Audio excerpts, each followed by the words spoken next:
আসসালামু আলাইকুম। আজকে আমি নিয়ে এসেছি অষ্টম শ্রেণীর মুনাফা অধ্যায়। যেমন এখানে আছে রমিজ সাহেব ব্যাংকে 5,000 টাকা জমা রাখলেন। ব্যাংকের বার্ষিক মুনাফা 10% হলে 6 বছর পর তিনি মুনাফা কত পাবেন?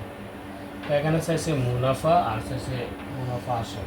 তা আমরা মুনাফা আসলকে এ দ্বারা প্রকাশ করি আর মুনাফাকে আমরা বলি আয় দ্বারা। তো এখানে হচ্ছে 5,000 টাকা, তো এটা হচ্ছে মেইন টাকা। তা আমরা যেটা টাকা সেটাকে আসল দ্বারা বোঝায়। আসল ইকুয়াল টু 5,000 টাকা। 5,000 টাকা। তারপরে যেটা বার্ষিক মুনাফা 10%, মানে এটা হচ্ছে মুনাফার হার। তো মুনাফার হারকে বোঝায় আর দ্বারা, আর ইকুয়াল টু 10%। 10% মানে 100/10। হ্যাঁ, তারপর এটা 6 বছর, যেটাকে এন দ্বারা বোঝায়। সময়কে এন দ্বারা বোঝায়। এন ইকুয়াল টু 6 বছর। এখন আমার বের করতে হবে মুনাফা। আয় ইকুয়াল টু কত, তারপর বের করতে হবে মুনাফা আসল।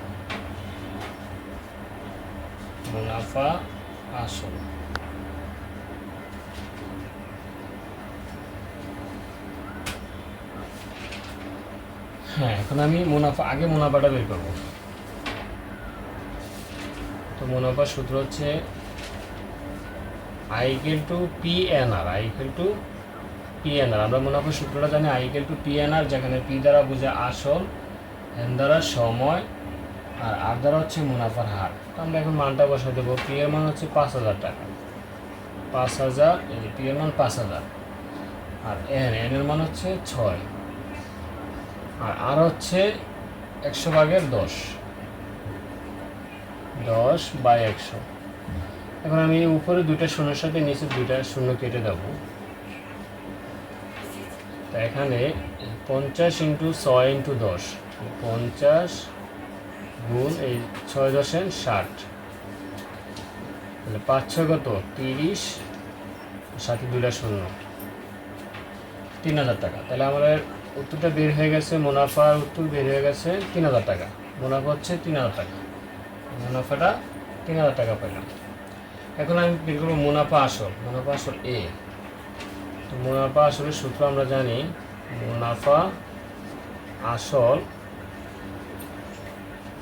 এই ইকুয়াল টু সূত্র হচ্ছে পি প্লাস